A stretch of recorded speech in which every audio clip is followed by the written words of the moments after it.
Sur Twitter, le hashtag Lachnai Benalia est souvent accolé à celui, plus connu, d'Alexandre Benalla, du nom du conseiller d'Emmanuel Macron filmé, un brassard de la police au bras, en train de violenter des manifestants le 1er mai. Une affaire révélée par Le Monde le 18 juillet, dont les répercussions continuent de se faire sentir. Les utilisateurs de Twitter qui recourent à ces mots-clés l'affirment, lâche, parfois orthographier la scène. Benalia ne serait autre que le véritable nom d'Alexandre Benalla, déjà victime de nombreuses intox depuis quelques jours. La rumeur, lancée le 21 juillet, ne cesse de prendre de l'ampleur depuis, au point que nombre d'internautes ou de blogs se réfèrent uniquement désormais à Alexandre Benalla sous ce nom. Certains élus accréditent aussi cette affirmation virale, à l'instar de Christian Leschevalier, conseiller régional du Rassemblement National, RN, en Bretagne, qui tweetait le 21 juillet au soir, « La meilleure, il n'y a pas d'Alexandre Benalla. Il s'agit de Lachnai Benalia. »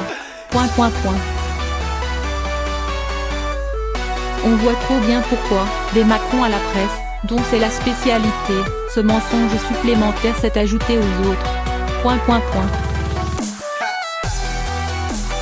Hashtag Alexandre Benalla. Or, aucune source fiable ne vient étayer cette rumeur particulièrement populaire chez les sympathisants d'extrême droite. Contacté, une source proche de l'Élysée confirme à 20 minutes, Alexandre Benalla s'appelle vraiment Alexandre Benalla et n'a pas d'autre identité.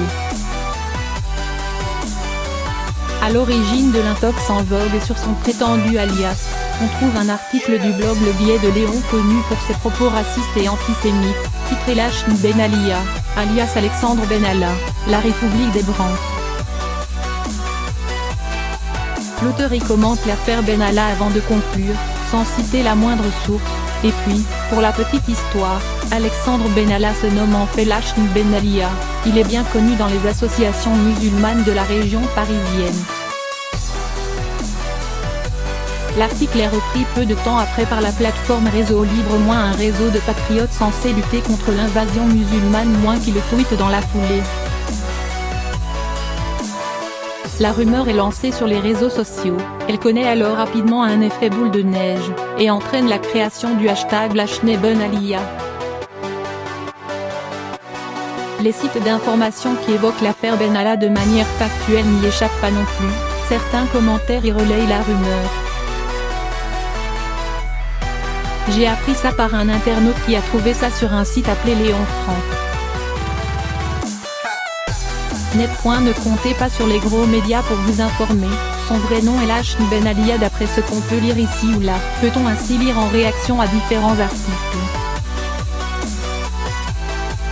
Le nom de Lachnai Benalia gagne aussi en notoriété grâce à une vidéo mise en ligne le 21 juillet au soir par le youtubeur Aldostérone - ancien soutien du Front National, qui utilise le mot-clé en titre l'affaire Benalla, la scène Benalia, secoue la République, et affirme en guise d'introduction, « Je viens vous parler aujourd'hui de cette affaire de Lachnai Benalia, alias Alexandre Benalla, d'accord, c'est comme ça qu'il se fait appeler en France, et cette polémique absolument abominable qui secoue la politique française. » S'il se garde bien d'évoquer une source justifiant de cet alias, Aldostérone développe ensuite une théorie complotiste publiée par le site Algérie Patriotique la veille, selon laquelle Alexandre Benalla serait un agent secret de l'ADJ, des services de renseignement extérieurs marocains.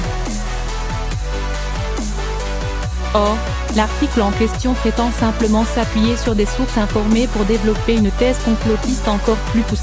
Alexandre Benalla a gravi les échelons doucement mais sûrement depuis qu'il fut introduit dans les rouages du Parti socialiste par l'ancienne ministre de l'Éducation, Najat Vallaud-Belkacem, elle-même inféodée à Rabat, aux côtés de Rachida Dati, Myriam Al-Khomri, Audrey Azoulay et bien d'autres. Comme le rappelle, dans une série de tweets, le site Conspiracy Watch, service de presse, entièrement consacré à l'information sur le phénomène conspirationniste, Algérie Patriotique est habitué à relayer des théories complotistes sans aucun fondement. Et les sites d'extrême droite sont particulièrement friands de ces intox sur un complot lié au Maroc, dont Najat Vallaud-Belkacem, franco-marocaine, a régulièrement fait les frais en tant que ministre de l'Éducation sous le quinquennat de François Hollande. Si le nom de Lachne Benalia n'est pas cité dans cet article d'Algérie patriotique, le site a réalimenté la rumeur depuis, en intitulant une autre publication « Pourquoi le Marocain Benalla a francisé son prénom ». Algérie patriotique y reprend une information publiée par le Parisien le 21 juillet, dans un article dédié à la jeunesse d'Alexandre Benalla, où l'on apprend qu'il est originaire du Maroc et qu'il aurait modifié son prénom pour le franciser. Certains sites d'extrême droite, visiblement prudents vis-à-vis de la rumeur Alexandre Benalla Lachne Benalia, ont ainsi uniquement repris les informations du Parisien, à l'instar de FD Souche, qui titre avec le conditionnel de rigueur, Alexandre Benalla, originaire du Maroc, il aurait modifié son prénom pour le franciser. Mais sur les réseaux sociaux, les informations du Parisien, la théorie complotiste avancée par Algérie patriotique et le prétendu alias évoqué par le biais de Léon s'entremêlent désormais pour alimenter cet intox à succès. 20 minutes est partenaire de Facebook pour lutter contre les fake news. Grâce à ce dispositif, les utilisateurs du réseau social peuvent signaler une information qui leur paraît fausse.